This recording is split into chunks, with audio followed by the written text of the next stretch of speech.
Al presentarse el plan B de AMLO con el que sí se tocó al INE, van a destruir al INE, que reconoció votos y legitimidad de la elección de 2018, dijo la senadora desviadora de recursos Josefina Vázquez Mota, del PAN, y señaló manipulando la realidad y utilizando a los niños como pretexto lacrimógeno que el INE ha disque reconocido además la legitimidad de 22 gobernadores electos del partido mayoritario y sus aliados, así como su mayoría en el Congreso, expresando su falsa preocupación por los derechos y libertades democráticas de las generaciones futuras. Dicen que el INE nos dio el triunfo, pero nos lo dio el pueblo, dijo ante tal despliegue de hipocresía, demagogia y simulación de la nefasta panista Vázquez Mota, la senadora Citlali Hernández de Morena, y al proponer mantener la legislación vigente sobre el umbral del porcentaje necesario para crear nuevos partidos políticos, señaló contundente para atajar las falacias de la ex candidata presidencial que el mandato de su partido Morena se deriva del pueblo y no se debe al INE, sino que a pesar de Morena ha obtenido sus triunfos para hoy estar en el poder, y dicho mandato exige reducir el presupuesto a los partidos y disminuir los privilegios de la clase política y las mafias enquistadas en el Instituto Electoral. Veamos a continuación cómo la senadora Citlali Hernández de Morena le da hasta para llevar a la pusilánime y corrupta Vázquez Mota por obedecer ciegamente a su amo Claudio X González. Muy buenas tardes, gracias presidenta, senadoras y senadores. Hoy tenemos que respondernos todas y todos nosotros una pregunta fundamental. ¿Qué país le estamos dejando a nuestras niñas, niños y adolescentes? A esto es a lo que habremos de responder hoy, esta tarde y a lo largo de esta noche. ¿Quiénes de ustedes votarán hoy para poner en riesgo nuestros derechos y libertades? Para dejar un país sin elecciones confiables, sin educación cívica, sin respeto a las instituciones y con una democracia en ruinas. ¿Quiénes de ustedes votarán hoy para heredarles a millones de niñas, niños y adolescentes un México de pensamiento único al que nos quieren llevar y una obediencia al capricho y al resentimiento de un solo hombre? ¿Quiénes responderán hoy ante millones de niñas, niños y adolescentes por un México que amanece con libertades y certeza en los procesos electorales, pero que en unas horas más, con un golpe de Estado a nuestra democracia y el ultraje a nuestra Constitución, será un México cada día más parecido a las dictaduras que hoy defienden algunos, como es el caso de Nicaragua? Esta reforma electoral que pretende aprobar el oficialismo al costo que sea, está plagada de vicios desde su origen. Lo saben muy bien y lo sabemos todas y todos nosotros aquí. ¿Quiénes hoy están dispuestos a acompañarla y a votar a favor? ¿Cómo heredar un mejor país si con los votos de una mayoría aquí en el Senado se va a avalar? No me vengan con que la ley es la ley. ¿Quiénes de ustedes votarán hoy a favor? Tendrán que dar la cara un día frente a millones de niñas, niños y adolescentes por atentar contra la autonomía del INE, por asfixiarlo presupuestalmente, por debilitar su estructura poniendo en riesgo su capacidad operativa, por poner en riesgo el padrón electoral y de paso también la credencial de elector.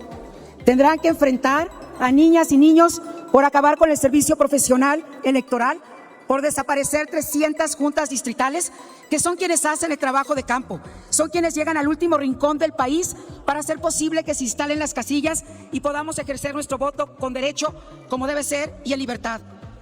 Tendrán que dar la cara, porque hay en esta reforma la permisividad a servidores públicos para que hagan campañas anticipadas, violando las reglas electorales sin poder sancionar ninguna de estas acciones. Habrán de hacerlo por apoyar una reforma regresiva que pone en muy alto riesgo la alternancia política. Pero lo más paradójico de todo esto es que van a destruir al INE, ese INE que reconoció los votos y la legitimidad de la elección del 2018. Ese INE que ha contado los votos y ha reconocido la legitimidad de 22 gobernadores que han sido electos del partido mayoritario y sus aliados en estos últimos años. Ese INE que ha legitimado y validado las elecciones de esta mayoría parlamentaria. Reitero una vez más, las niñas, niños y adolescentes no tienen partido y claramente con este dictamen tampoco tendrán un México en donde sea posible construir sus sueños. Porque lo digo en voz alta y lo digo fuerte. Un sistema político autoritario destruye las iniciativas ciudadanas, la esperanza, la legalidad y el Estado de Derecho. Porque un régimen autoritario atropella, persigue, siembra odio y polariza. Pero también, y hay que decirlo fuerte y firme, también el autoritarismo hace que se pierdan inversiones, empleos, miles de oportunidades. Porque en el autoritarismo la ley no importa. Y cuando la ley no importa, tampoco importa el futuro. Hoy evoco la memoria de don Luis H. Álvarez, de Berto Castillo, de Maquillo y de mujeres ejemplares, de quienes han dado su vida por la democracia y por la libertad. Recuerdo en una gira de trabajo a don Luis H. Álvarez decirme: aquí vivía mi amigo Berto Castillo, cuánto lo extraño. Entonces se podía hablar entre quienes pensaban diferente. Ustedes saben de mi convicción demócrata, de mi diálogo y respeto por todas las fuerzas políticas. Por eso externo mi gran preocupación esta tarde. Por eso convoco con respeto, pero determinación y valor, a que no acompañemos esta destrucción institucional. Este Senado no se puede ir a dormir combinando el verbo destruir. No venimos a destruir, venimos a construir y a fortalecer. Sí, si el INE tiene que cambiar, que se cambie, pero no se cambia destruyendo, no se cambia sacando el hacha, se cambia dialogando, construyendo acuerdos, haciendo política, escuchándonos. No se puede elegir gobernar desde Palacio a la mitad de esta población y denigrar y despreciar a la otra mitad. No habremos votado por el presidente, pero es el presidente de todos los mexicanos y queremos que gobierne para todos, sin ofensas, sin agravios, sin detrimento. Hoy reconozco la marcha en defensa del INE, que el pasado 13 de noviembre convocó a cientos de miles de ciudadanos y que muchas de nosotras y nosotros decidimos acompañar. Esta marcha, les digo esta tarde, no fue en vano, ni lo será tampoco. Marchamos y acompañamos a la ciudadanía. Lo hicimos para defender al INE. Hoy estamos dispuestos a acompañar a quienes marchen a la Corte para defender la Constitución y también la legalidad. Reconozco también a las diputadas y diputados que con valor y determinación defendieron la democracia y la libertad. Hoy les digo a millones de niñas, niños y adolescentes que esta lucha no concluye aquí, porque iremos a la Corte a defender la Constitución y la legalidad. Como lo decía mi amigo y compañero Damián Cepeda, convocamos y también pedimos a la Corte que cumpla con su responsabilidad de lealtad a la Constitución, que es a la única que debe jurarse lealtad. Que lo hagan pronto y con lealtad a la ley. Hoy les digo a las niñas y los niños que en esta destrucción no hay duendes. En esta destrucción hay odio, rencor, autoritarismo y una obediencia ciega. No hay politiquería. Lo que hay es desprecio al diálogo, a escuchar miles de voces y a gobernar para todas y para todos. Me permito citar a John Stott cuando afirmó: la esencia de la democracia es descentralizar el poder. Descentralizar el poder es proteger a los gobernantes contra su propia locura. Defendamos a México contra cualquier locura. Defendamos a México de las tentaciones autoritarias y centralistas. Defendamos a México de la destrucción de la libertad. Votaré en contra, porque es tiempo de defender a México y lo que se ha construido hasta ahora. Todo es perfectible, pero no a base de la destrucción. No hay medias tintas cuando se defiende la libertad. O se defiende o se traiciona. Yo los convoco esta tarde porque quiero seguir viviendo en un país libre y democrático, porque quiero que mis hijas sigan viviendo en este México de democracia y que está llamado a la grandeza. Y quiero que quienes tenemos la bendición de ser abuelas o abuelos, luchemos por un país libre y democrático para nuestras nietas y nuestros nietos, porque esta noche habremos de rendir cuentas frente a nosotros, pero sobre todo habremos de rendir cuentas por aquellos y frente a aquellos que de pronto creemos que no tienen voz. Y sin embargo, nosotros somos los responsables de entregarles cuentas de este país. Pues bien, hoy tenemos la libertad, el poder, la capacidad y la determinación de votar por un México libre o por un México esclavo, por una institución democrática o por el atropello a la democracia. Este golpe de Estado debe pararse ya y debemos acompañarnos, porque sin democracia y sin libertad todas y todos perdemos. No importa el partido de que seamos, no importa el lugar donde vivamos, no importa el origen que tenemos, no importa la religión que profesemos, sin libertad no vale la pena vivir. Es cuanto, Presidenta. Gracias, Presidenta. Con su venia, compañeras y compañeros, realmente la reserva que yo presento es muy sencilla, busca complementar este dictamen que estamos votando y discutiendo en lo general, y en lo particular busca mantener la legislación como está, en el sentido de darle respeto a la pluralidad y a los partidos, y que el umbral de porcentaje necesario para crear nuevos partidos políticos se mantenga como está actualmente en el texto vigente y no como se proponía en la minuta de Cámara de Diputados. Pero yo quisiera aprovechar el uso de la palabra en esta tribuna para provocar la reflexión que me parece que está en el fondo y en el espíritu de lo que el presidente Andrés Manuel López Obrador ha planteado al proponer una serie de reformas constitucionales que sabemos que no contamos con los votos suficientes para aprobarla en la Cámara de Diputados, y por eso estamos en estas reformas simples, y es justamente cómo entender este momento político, este momento social que sin duda es distinto.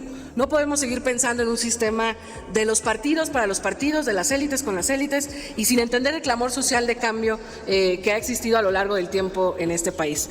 Venimos, varios de los que formamos parte del movimiento que acompaña estas reformas, de varias luchas democráticas, y no podemos permitir o no podemos concebir que haya aquí quienes digan que prácticamente la democracia estaba perfecta y que todo estaba muy bien, cuando por lo menos a mi generación le tocó saber que en el 88 hubo un fraude electoral, le tocó ver que en el 2000 mucha gente votó con esperanza por Vicente Fox y traicionó porque representó más de lo mismo.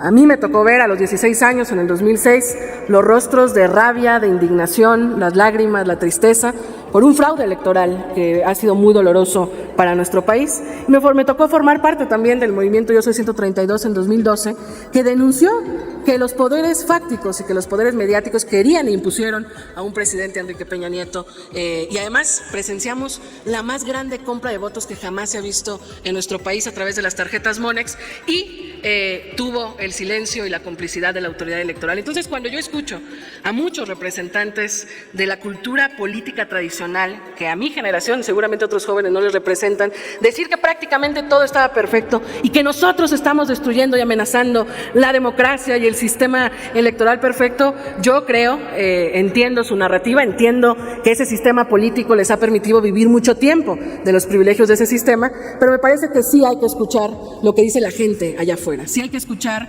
a esa gran mayoría que le costó mucho tiempo conquistar un gobierno distinto, un gobierno cercano del pueblo para el pueblo, porque en nuestro movimiento, en el movimiento del que formo parte, entendimos que teníamos que tener representantes en todas las casillas para que no nos robaran los votos, entendimos que teníamos que luchar contra el dinero, aprendimos a hacer política sin dinero, con la palabra, convenciendo a la gente, y cuando tocábamos casa por casa, muchas veces la gente nos decía, ¿y qué me van a dar? Porque la cultura política que había construido el viejo régimen era la de las dádivas, la de la desesperanza, la de limitar la democracia al partido que tocara la puerta con mucho más dinero.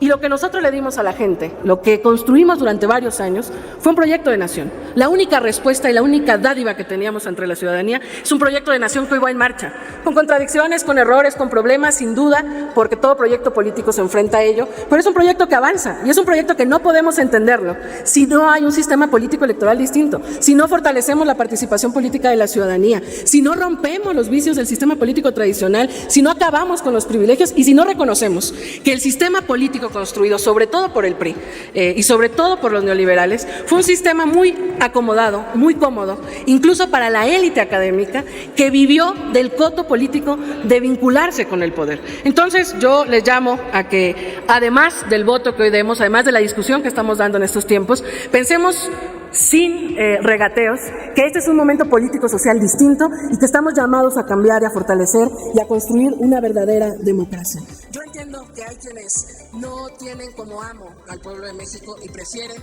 tener como jefe a Claudio X González. Entiendo que hay quienes entienden la democracia como el poder de las élites y no como el poder del pueblo. Entiendo que hay quienes creen que el sistema político electoral es perfecto y que nos dicen que el INE es el que nos dio el triunfo, pero para nosotros es claro, el triunfo nos lo dio el pueblo. Claro que el INE es una institución que ha funcionado, pero el pueblo es el que nos ha mandatado y es el mismo pueblo que nos exige desde hace tiempo reducir el presupuesto a los partidos, disminuir los privilegios de la clase política, fortalecer la participación ciudadana y otra serie de cosas que lamentablemente algunas quedarán pendientes porque no contamos con los votos para la reforma constitucional y que algunas están aquí planteadas en estas reformas que hoy estamos discutiendo. Entonces, para los compañeros de la oposición decirles, o entienden el momento político, histórico, social que estamos viviendo, o aprenden a escuchar a las mayorías, a romper su burbuja, a salir de esa vida de élite que tienen, o van a estar condenados al basurero de la historia. Las nuevas generaciones, este nuevo clamor consciente social exige un cambio a todos los partidos políticos, a todo el sistema electoral, y no podemos nosotros ignorarlo, porque esta revolución pacífica, consciente, cívica, popular, que va más allá de un partido y que por supuesto ha encabezado Andrés Manuel López Obrador en los los últimos tiempos no tiene vuelta atrás. Es una realidad, nos va a alcanzar y nos está alcanzando a todos los partidos, está observando las decisiones que tomamos y está esperando que estemos a la altura de sus demandas, de su memoria acumulada, de sus exigencias, y por eso yo me colocaré siempre del lado del pueblo, me colocaré del lado de una nueva forma de hacer política y de una nueva manera de entender la democracia, donde en serio sí sea el poder del pueblo y no el poder de unos cuantos. Muchas gracias, presidente. Dale en me gusta, suscríbete, activa la campanita y compártelo para que más gente lo vea.